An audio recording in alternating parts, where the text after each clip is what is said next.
जब ज्ञान प्राप्त हो जाता है अपने स्वरूप का तो परम शांति का अनुभव होता है, और जब भगवान की प्राप्ति हो जाती है तो चरम और परम सुख का अनुभव होता है।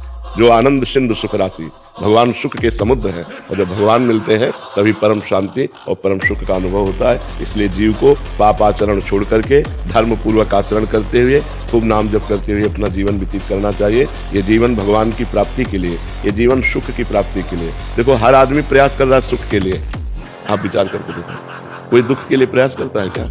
लेकिन सब अशांति में है।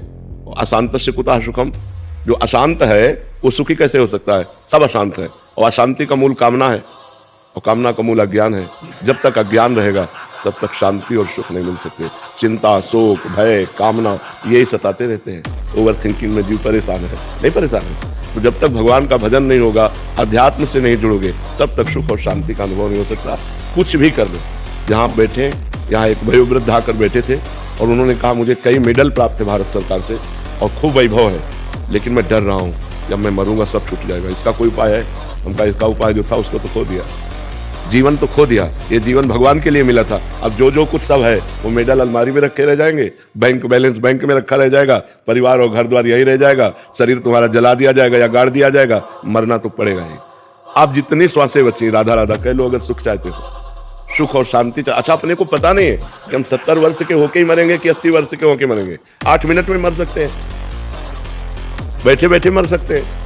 जरा सा दिल फेल हुआ आदमी मर गया। इसलिए हमें लगता है कि हमें भययुक्त होकर भगवान की शरण में जाना चाहिए। भय मुक्त होने के लिए भययुक्त होकर कोई नहीं है जो हमारी रक्षा कर सके। मृत्यु से कोई रक्षा नहीं कर सकता। फिर जब मृत्यु सब कुछ हरण कर लेगी तो हमारे पास रहा क्या?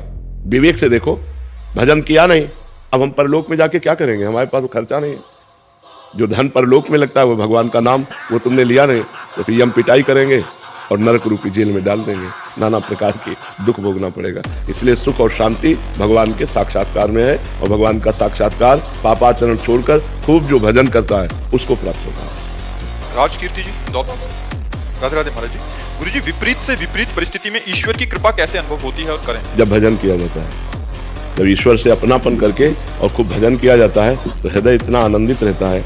भगवान के नाम में, भगवान के धाम में, भगवान के रूप में, भगवान की लीला में वो सामर्थ्य है कि हम विपरीत से विपरीत परिस्थिति में भी आनंदित रह सकते हैं। तो हमारा कर्तव्य है कि हम नाम जप करें, शास्त्र स्वाध्याय करें, सत्संग सुने और गंदे आचरण न करें। जो हमें पता है ये पाप है, ये गंदा आचरण, वो ना करें तो हमारा हृदय आनंदित हो जाएगा।